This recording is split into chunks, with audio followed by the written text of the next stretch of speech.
Et c'est une grande maison de vente qui innove une fois de plus. Oui, la maison Artcurial qui prépare une vente aux enchères qui prouve que les taggeurs, graffeurs et autres esprits frondeurs sont plus que jamais les bienvenus dans le monde de l'art. Alors l'Express Style résume les choses en une formule, acheter du street art. La vente aux enchères aura lieu le 14 de ce mois-ci, 14 février.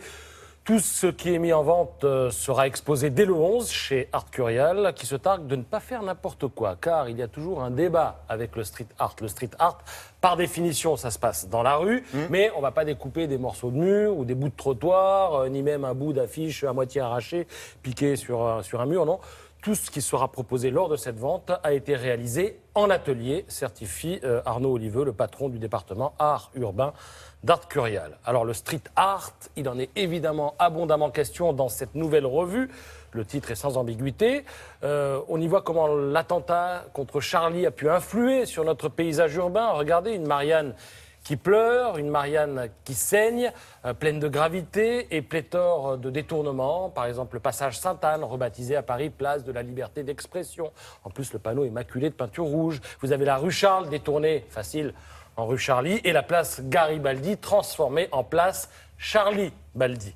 Et pour en finir avec le street art, jetez un œil du côté du magazine L'Œil, le bien nommé.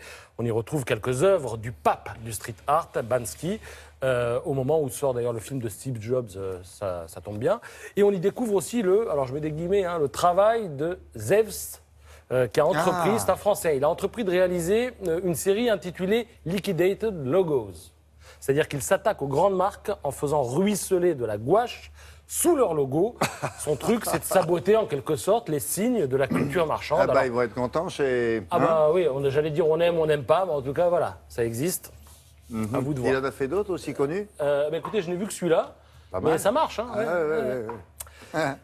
Tout autre chose maintenant, un autre style, les timbrés de l'orthographe qui nous emmènent à la découverte ou la redécouverte de ces expressions qu'on emploie à tire-larigot sans trop savoir d'où elles viennent.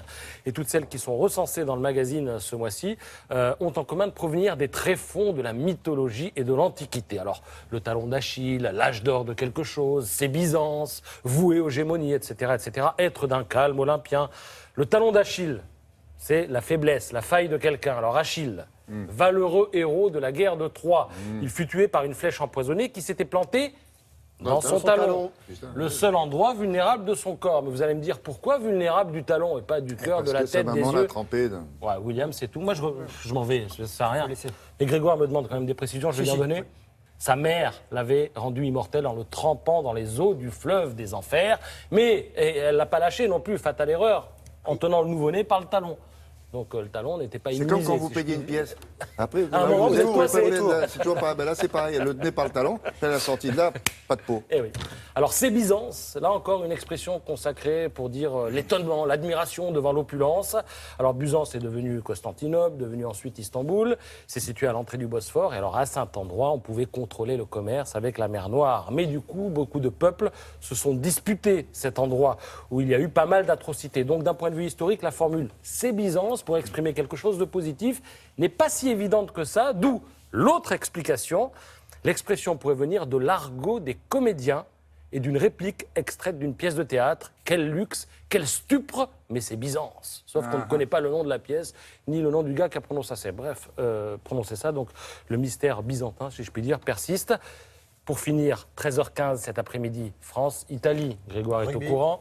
Tournoi Destination, regardez juste ce hors-série de l'équipe qui raconte la légende du tournoi en 15 matchs qui ont marqué l'histoire du tournoi des 6 nations, anciennement des 5 nations. Voilà. Merci beaucoup, on apprend des choses, c'est fait pour ça, Télématin. Je suis en train de chercher le nom du fleuve. Ah, le fleuve des enfers, il avait effectivement un nom. Il était tellement... Le Styx, S-T-Y. C'est ça, non? S-T-Y, X. Bon. Il était tellement imprononçable. C'est 3 points, que ça, oui, au moins.